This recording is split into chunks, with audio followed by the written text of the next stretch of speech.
आज की वीडियो में मैं आपको बताने जा रहा हूं कि जब आप पूजा करते हैं तो आपको झटके क्यों लगते हैं। कई बच्चों ने बार बार ये प्रश्न किया था कि गुरुजी जब हम पूजा करते हैं तो अंदर से ऐसा लगता है जैसे कोई झटका लग रहा है, और ये झटके किस कारण लगते हैं, नकारात्मक है या कोई सकारात्मक है, कोई देवी शक्ति है या कोई प्रेत है, इसके बारे में खुलकर बताइए। तो आज के सत्संग में मैं आपको बताऊंगा कि आप जब पूजा करते हैं तो आपको झटके क्यों लगते हैं। वीडियो को ध्यान से सुनिए बारीकी से, ताकि एक एक चीज आपको समझ में आए। दूसरी बात आपको ये भी बताऊंगा कि उबासी क्यों आती है, रोंगटे खड़े क्यों होते हैं, आंसू क्यों आते हैं, शरीर क्यों हिलता है और सिर क्यों घूमता है। क्योंकि जब आप पूजा करने बैठते हैं तो ये सारी चीजें आपके साथ घटित होती है। मैं चाहता हूं कि बारीकी से आप इन चीजों को समझें। अगर आप आध्यात्मिक मार्ग में जुड़ रहे हैं, आप भक्ति करना चाहते हैं, आप देवी कृपा को प्राप्त करना चाहते हैं, आप देवताओं को जो है आकर्षित करना चाहते हैं, अनुभव करना चाहते हैं, तो आपको इन चीजों के बारे में पता होना बहुत जरूरी है।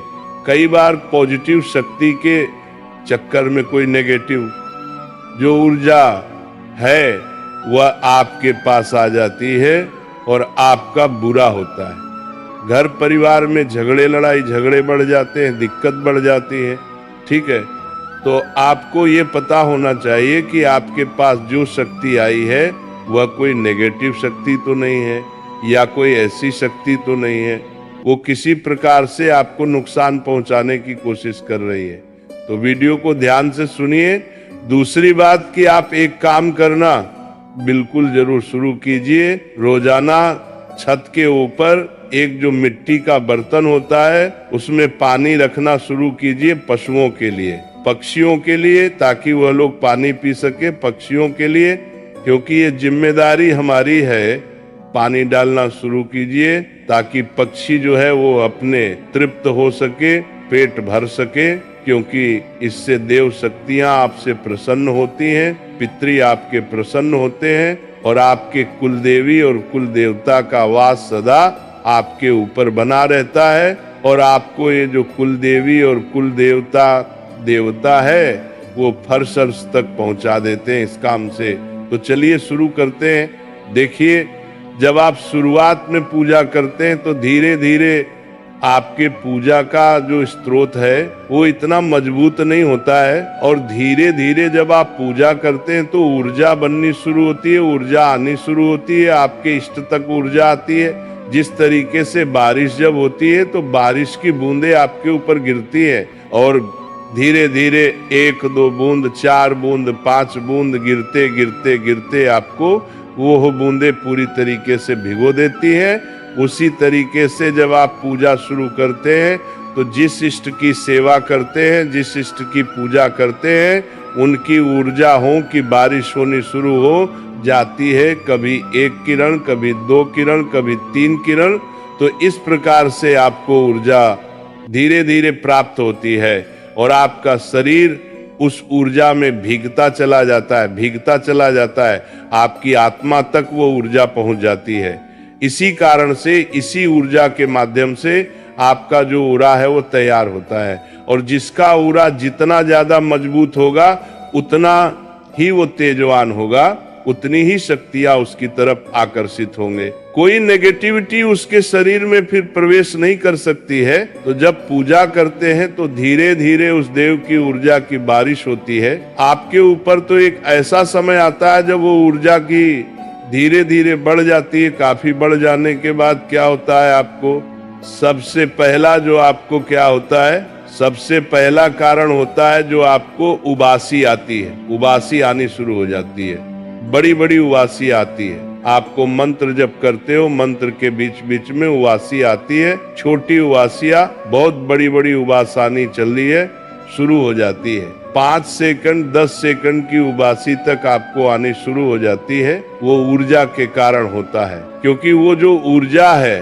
आपके शरीर में जब शोषित की जाती है ना, जब आपके शरीर में जाती है और शोषित होती है, वो ऊर्जा आपके शरीर को शुद्ध करने का काम करती है।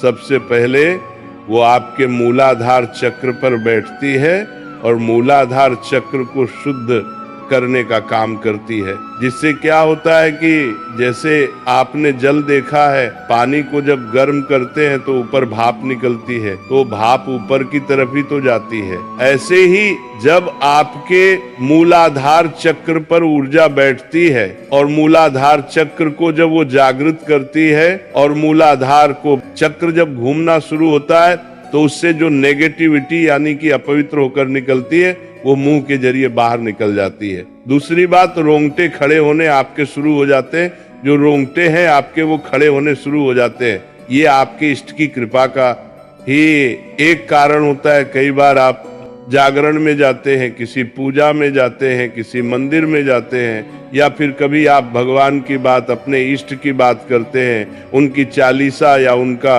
कोई पाठ सुनते हैं, मंत्र सुनते हैं, तो भी आपके साथ ऐसा होता है। क्योंकि जब आप वो सुनते हैं तो उस मंत्र की जो ऊर्जा है ना, वो कनेक्ट होती है, वो जुड़ जाती है आपके अंदर की जो ऊर्जा से, इसलिए आपके साथ ऐसा होता है। ठीक है, अब बात करते हैं जो झटका लगता है वो क्यों लगता है। आपको झटका इसीलिए लगता है कि जब आप पूजा पाठ शुरू करते हैं तो जो नीचे की जो ऊर्जा होती है, जो मूलाधार चक्र पे जो ऊर्जा होती है, वो ऊर्जा एकदम ऊपर की तरफ जो है वो जोर लगाती है। होता क्या है कि जैसे ही आप पूजा कर रहे हैं तो वो एकदम उठने की कोशिश करती है। जैसे आप देखेंगे ना, किसी चीज को एकदम बोतल है, एक बोतल को, खाली बोतल को पानी में डूबने की कोशिश करो, खाली बोतल को, तो एकदम वो झटके से ऊपर आएगी। तो इसी तरीके से झटके से ऊपर आती है वो ऊर्जा, एकदम झटके से ऊपर आती है।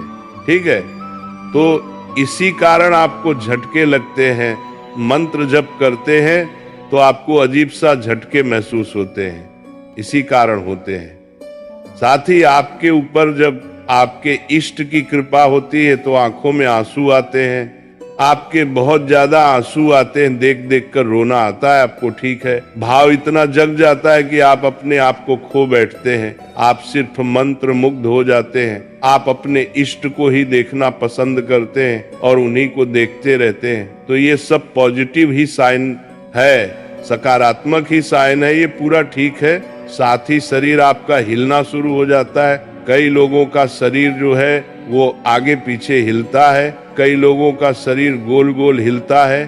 ठीक है, तो कई लोगों के शरीर में क्या होता है, किसी का हाथ जो है वो फड़फड़ा आता है, किसी की आंख फड़फड़ आती है, किसी का एक पैर जो है वो हिलता रहता है, किसी का एक कंधा हिलता रहता है। तो ये सब एक सकारात्मक ऊर्जा का कारण होता है, क्योंकि जो शक्ति आपके ऊपर आई है, आपके शरीर में जिस शक्ति ने प्रवेश किया है, वो शक्ति एक स्थान चुनती है, अपना उस स्थान पर जाकर वो बैठती है, और जिस स्थान पर वो जाकर बैठती है तो उस स्थान पर जो है ना वो झनकार होती है, स्पंदन होता है, वो चीजें, वो शक्ति हिलती है। ये कई लोगों का आपने देखा होगा, जब उनके ऊपर सवारी आती है तो उनका कोई एक हाथ हिलता है, कोई एक पैर हिलता है, कई बार सिर्फ गर्दन घूमती रहती है, कई लोगों का कंधा हिलता है। तो इसके ऊपर जो मैं आपको गुण बता रहा हूँ, गुण चीजें, कि वो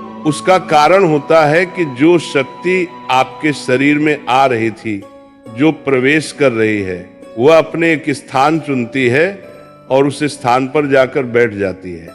तो जब इसी कारण से ऐसा होता है, ठीक है, और सिर जो घूमता है, वो सिर जो घूमता है, तो अगर सिर घूमेगा, सिर पर वो बैठेगी तो आगे चक्र पर जाकर बैठती है।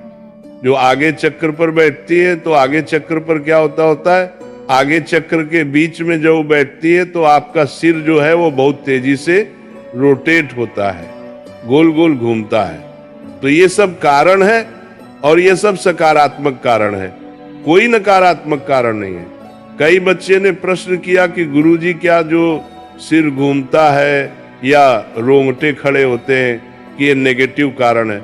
ऐसा कुछ भी नहीं है, ऐसा कुछ भी नहीं है। बस इस चीजों का आपको ध्यान रखना चाहिए। और दूसरी बात, अपने इष्ट पर भरोसा करना चाहिए। कई बच्चे लाइव में पूछते हैं कि गुरुजी मेरी पूजा स्वीकार हो रही है कि नहीं हो रही है। आपकी पूजा स्वीकार 100% हो रही है। आप अपने हृदय में ये वास करके, ये भावना करके पूजा करो कि मेरी पूजा स्वीकार हो रही है और मेरे इष्ट जो हैं जिनकी मैं पूजा सेवा करता हूं वो मेरे सामने बैठे हुए हैं। कभी अपने मंदिर को ऐसा मत समझो कि तस्वीर रखी है, वहां पर मूर्ति रखी है। सदैव ये समझो कि वहां पर जो रखी हुई है वो मेरे इष्ट देव की, जो मेरे इष्ट देव है वो वहां पर विराजमान है, साक्षात बैठे हुए हैं। जब भी मंदिर से गुजरो तो प्रणाम करो। जैसे कोई बाप देखते हैं ना, बड़े बुजुर्ग, बड़े बूढ़े, आप जब भी बड़े बूढ़ों को देखते हो तो राम राम करते हो, इसी तरीके से। क्योंकि जब तक भाव नहीं होगा ना आपका कि वो बैठे हुए हैं आपके पास, जब तक भाव के कारण ही शक्तियां जागृत होती, तब तक शक्तियां जागृत नहीं होंगी, ना आपको कुछ प्राप्त होगा। तो चलिए थोड़ा सा नाम जाप करेंगे। जय राधा रानी, जय श्री राधा रानी, जय राधा रानी, जय राधा रानी, जय राधा रानी, जय राधा रानी, जय राधा। बोलिए जय राधा रानी की जय।